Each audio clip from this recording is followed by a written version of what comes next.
Whenever I stand here and look at you all, we don't do this often, I think it's only once a year, isn't it? And when I see you all gathered in magnificent array, my first thought is, well, what a mixed bag we are. Looking around the cathedral here this morning, there's a little bit of everything, which is good. That's exactly the way it should be.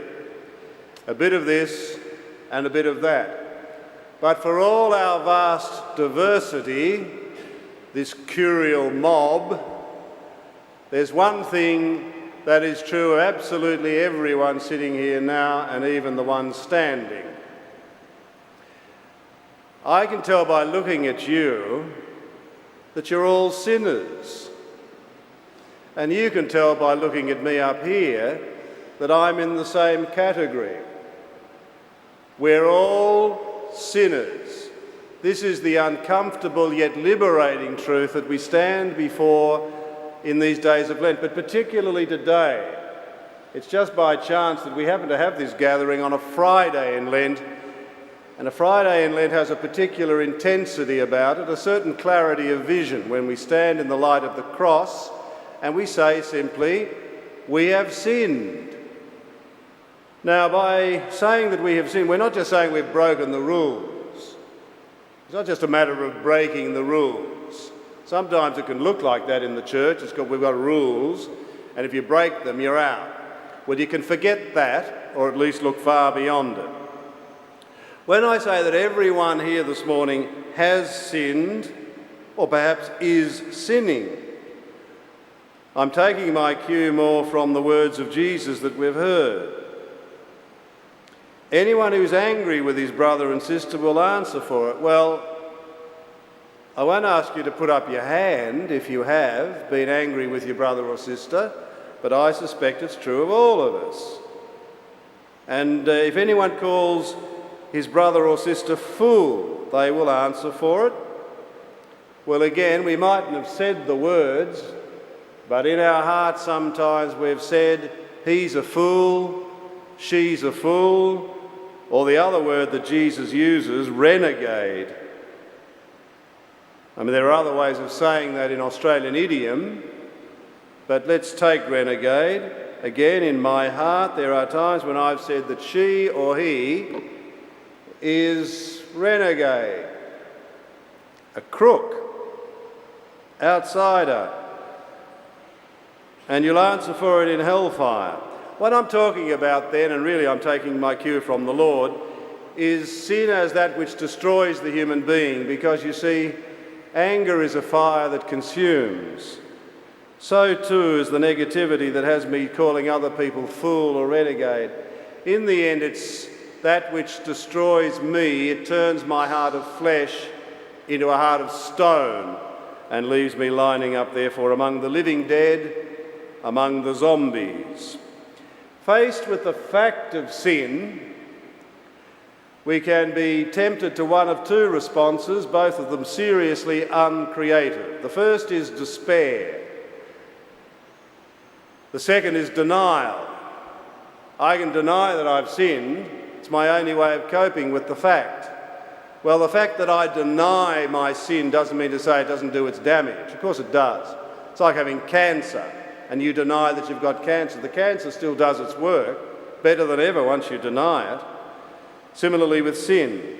Or if I despair, what do I mean by despair? I say there's no hope of forgiveness. My sin is unforgivable. There is no mercy. There is no balm in Gilead, as the prophet Jeremiah says. You despair of forgiveness. And if you do that again, the sin destroys you, eats at your heart and mind and soul like a spiritual human cancer.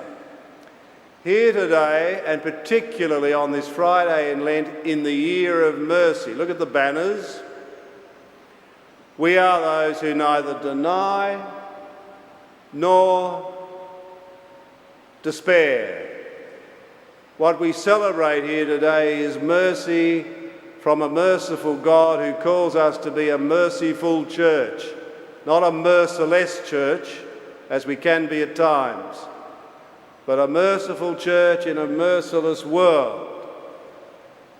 A world that either denies the possibility of mercy or simply won't offer the gift of mercy. We are different.